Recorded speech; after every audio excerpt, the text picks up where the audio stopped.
Hello everyone, and thank you for taking the time to read the second edition of our new newsletter, NPA and LPC Connect. I want to suggest that now is a very good time, a very important time to be pulling together the various voices speaking on behalf of independent pharmacy. The NPA recently hosted an event in the Midlands, bringing together many independent reps, LPC chief executives and chairs from the network in the region. Now, there was a variety of views on most topics, but on one thing, everyone agreed. Independent reps often punch below their combined weight of voice across all the different forums. They thought this was true, whether it's the National Committee at PSNC, or indeed sometimes even on the local LPC committees. Those present recognised that the ongoing deliberations around the right review were in and of itself a very good reason for independents to align as much as they can, make sure the independent voice is as strong as possible, and hopefully ensure that any future model works well for independence. And of course, beyond the right review, the ongoing challenge of the national pharmacy contract in England, and indeed the ongoing challenge of COVID, are all further reasons to make sure independents are working together as a strong and collective voice. Now, we think the NPA has a unique contribution to make here, to help support independents in that desire to be as strong as possible. The independent sector holds 58% of all contracts in England, and 80% of those contractors belong to the NPA. On top of that, we're genuinely independent. The NPA is not connected to wholesalers in any way. We're not funded by any part of the medicine supply function.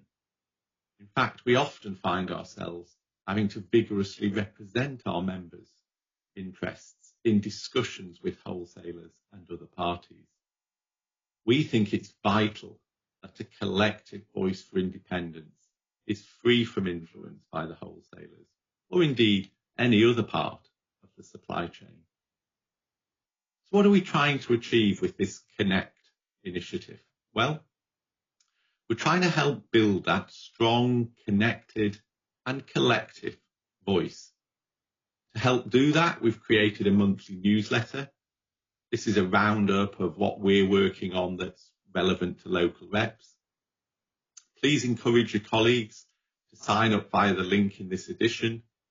We hope that all 500 plus local reps might want to be part of that. We're also setting up a series of individual, regional Connect workshops, like the one in the Midlands I mentioned earlier. We aim to replicate this with the other 6 regions, matching the NHS England footprint early next year. So keep a lookout for details of those. And please do join us on the night. I want to say a bit about the right review and our understanding of where it is now. So it's been a year from when the work first started. The research has been done, the report's been written, and the findings have been reported back. That was nearly 6 months ago.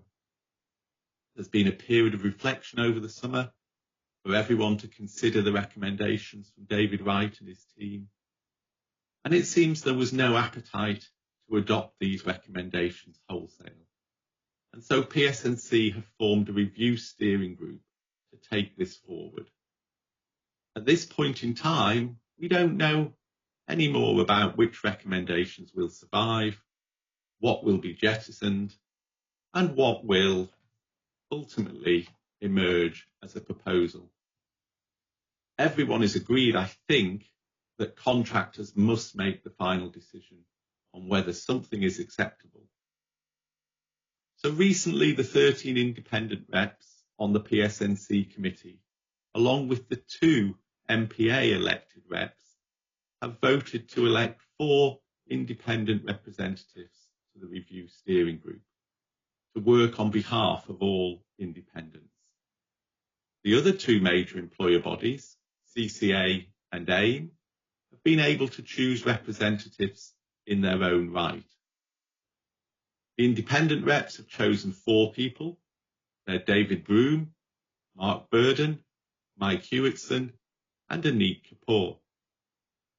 These 4 independents will sit down with 2 AIM members and 4 CCA members to work out where next from here.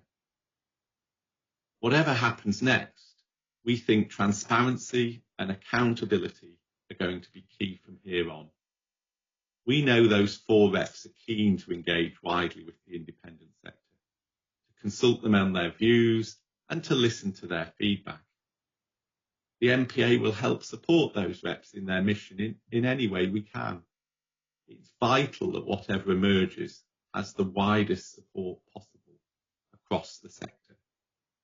And it's for that reason we proposed the triple lock back in the summer when Simon Dukes asked those 4 questions on the way ahead. Just to be clear, the triple lock means that the endpoint must be equitable, acceptable, no one segment loses out, and workable. As we draw towards the end of a year, an extraordinary year by any standards, I guess a number of reactions are possible, a number of reflections are possible. It might not be clear what the future representation of the sector in England looks like. 2020 has come and gone without that being resolved. Perhaps that was always inevitable once COVID hit. However, 2020 has surely been a defining year for the sector in other ways. Across the whole of the UK community pharmacy teams have demonstrated huge resilience, huge flexibility to keep the show on the road, to keep serving patients at a time of huge stress for the NHS, for those pharmacy teams themselves, and for the country as a whole. The NPA's also stepped up in 2020 to highlight all that is good about the sector. We did a major public survey, the only one focused on perceptions of pharmacy during the pandemic. That told us how vital the public saw the role that pharmacy has played. And it also told us how much they value the face-to-face interaction with their pharmacy and their hopes for the sector's future. What hasn't changed, of course, this year is the funding challenge across England. It's only got worse. We also commissioned a major independent report from EY that shows clearly the collision course we're on. Despite the strong recognition of the vital role the sector has played from pretty much everyone, we've worked hard to encourage politicians, ministers, Number 10, civil servants to acknowledge that role. Despite all that, despite the good recognition, ministers, departments and the NHS have felt unable to put any further funding, sufficient funding, into the sector, other than by a cash advance, which as we speak still needs to be repaid. But we aren't giving up. The NPA will continue to push strongly through all channels to ensure fair funding for the sector moving forward. Thank you for your time today. I hope you will be keen to join us to connect and to make sure the voice of independence is as strong as it can be.